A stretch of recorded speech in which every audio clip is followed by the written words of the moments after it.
Hey everybody, today let's do a tier ranking of how shocking it would be if each state flipped for governor next year. I already did this a couple of months ago for the Senate, and this is going to take some imagination to just guess how big of a shockwave it would be if each state flipped. Most of them are not going to flip, but let's go through it anyway. We've got tiers A, B, C, D, and F. Anything at the top would be a massive upset. Anything at the bottom would be no shock whatsoever. So we've got 36 states to get through, and just like with every tier ranking, some of these are going to be borderline, so don't freak out if it's just above or below what you think it should be. So let's get started. First is Alabama. If you were to tell me next year that this state would flip and would be won by the Dems, I would think that is extremely shocking. It's a solid red state. It's going to go at the top in A. Next, Alaska. This is an interesting state. Every time we talk about Alaska, I mentioned Mary Peltola for the Dems. She did take a loss in the U.S. House, but she's probably the best the Dems have. The politics here are quirky, and governor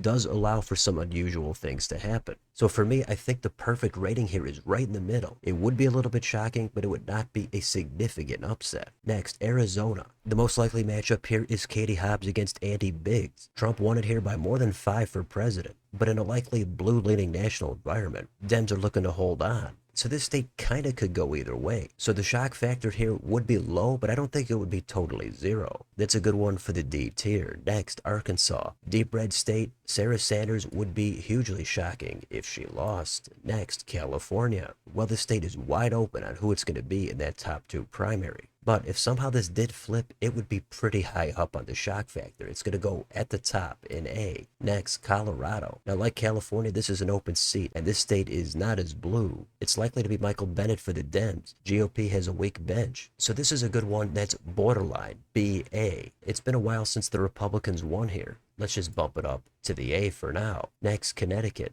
Now, this might be Ned Lamont again. Either way, Dems are going to be heavily favored. Now, they have had some competitive elections here for governor prior to the last one, so there is some room here for some competition. But I think the big takeaway here is there's just nothing going on here yet for the Republicans. So as of right now, I would be fairly shocked if Connecticut flipped. Maybe not the max ever, but it's only a little bit under that. The next state is Florida. We all know this state has gotten super red, but it's an open seat. If it were a neutral environment, I would put this in A. But because I think it's going to favor the Dems at least a little bit, I think that's going to be enough for me to not quite put this at the top. I'm going to put this in B. And I know there's going to be some people already freaking out that Connecticut and Colorado are in A, but Florida is in B. They're going to have an absolute meltdown. But I gave my reasons, and of course, these are borderline. Next, Georgia. This is going to be similar to Arizona for me. If Dems end up picking this up in a blue-leaning environment, I'm not going to be too shocked about it. It would be notable politically. So in that sense, it's higher, but my expectation is this should be competitive. So that's why I'm going to throw this in D. Next, Hawaii. This would be an absolute political earthquake. This is going to go at the top. Next, Idaho. Same thing, but in the other direction,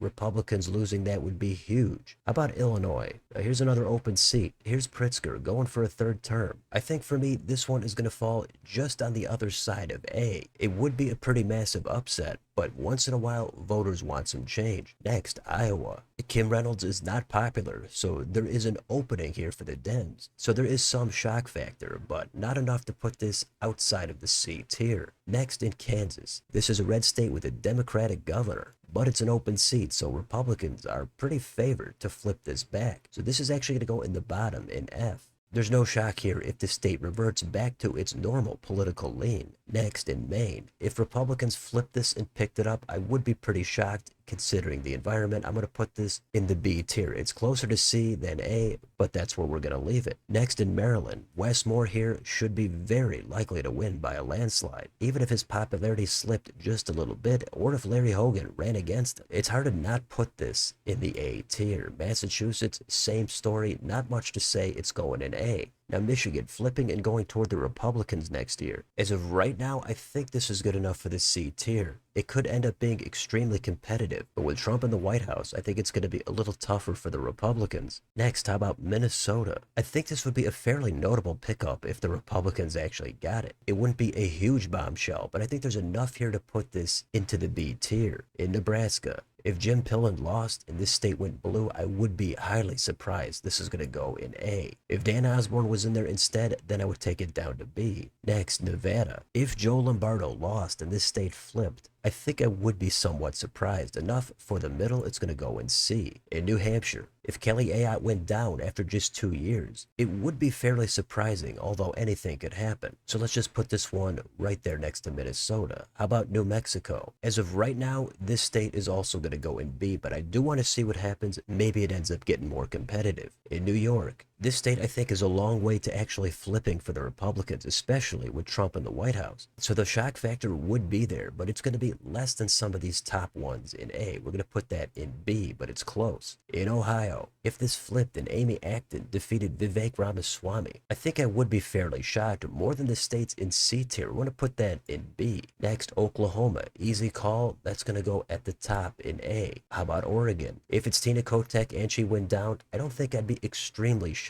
But Republicans have a huge drought here for governor, and with the expected environment, that's going to be enough to put this in B. In Pennsylvania, if Shapiro lost, it would be fairly shocking, but at the same time, it's considered a purple state. So this is one that would go between C and B. I guess because I was surprised McCormick actually pulled it out last time against Casey, I'm going to put this in the C tier. In Rhode Island, given Dan McKee's popularity, I'd have to say this might not be enough for the A tier, even though it is a pretty blue state. So it's debatable. I could put it at the top, but I'm going to put it just below into the B tier. In South Carolina, this is a state that's closer to going into C than it is to A, but it's going to wind up in the B tier. Now we got to zoom out just a little bit, and then we've got South Dakota. For now, this would be a big bombshell. It's going to go in A. Tennessee, it's going to be the same thing. The state is just too red. It's going to go at the top. In Texas, it would be shocking if Abbott lost, but not quite at the absolute top. So I'm going to put this in the B tier.